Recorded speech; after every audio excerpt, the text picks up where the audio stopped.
Alam nyo, yan ang training ng tatay ni Regine nang matuto siyang kumanta. Mawalang galang na ho pero fake news po yan. Debunk na po. Sabi po ni Ate Reg, sa dagat daw po siya nilublob, hindi po sa drum. Andun nga po si Ate Shawi nung sinabi niya po yan eh. May nakikita ka bang dagat dito? Pero sir, hindi niyo pa pwede nunurin si Zep at Dylan. Hindi ko naman sinabing magpakalunod sila. Sabi ko, lumublob sila.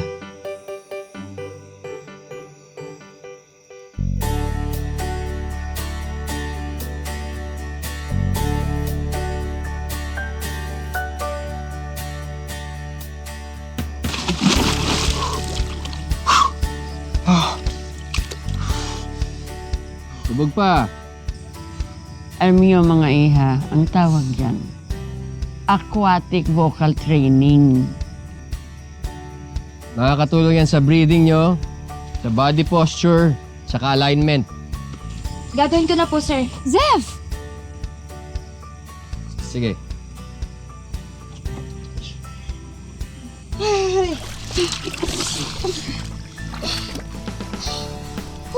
Zev, okay ka lang?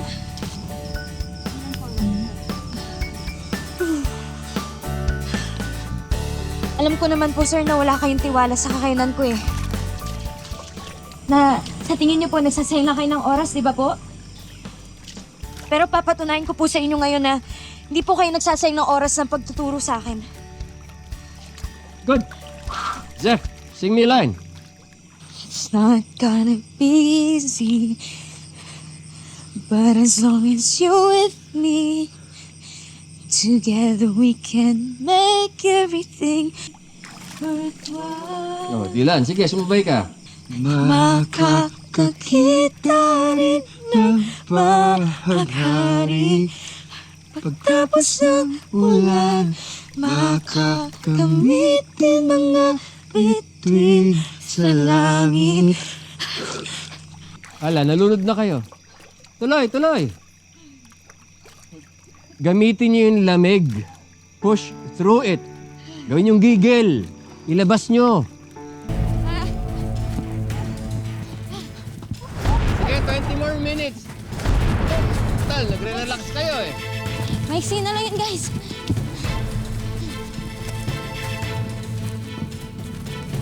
Sir, pwedeng sumali. Ah, nagbago isip mo? Hey, sir. Kailangan ko lang ng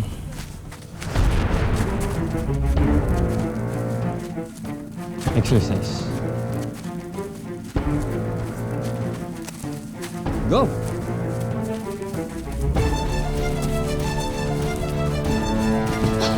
Hindi ba?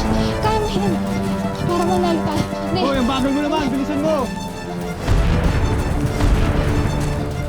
Kaya pa ba? Kaya pa ba? Kaya niyo yan. Babalikan ko kaya.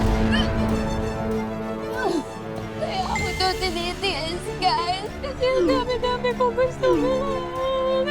Para sa bagong phone, balik flat. Ano? Pagod na pagod?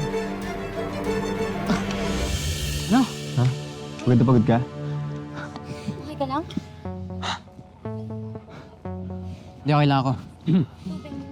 Hindi, okay lang. Okay, that's enough.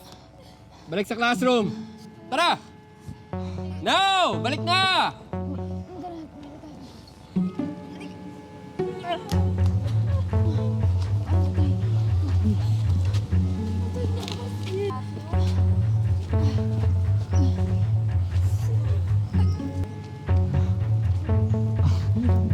Ugh!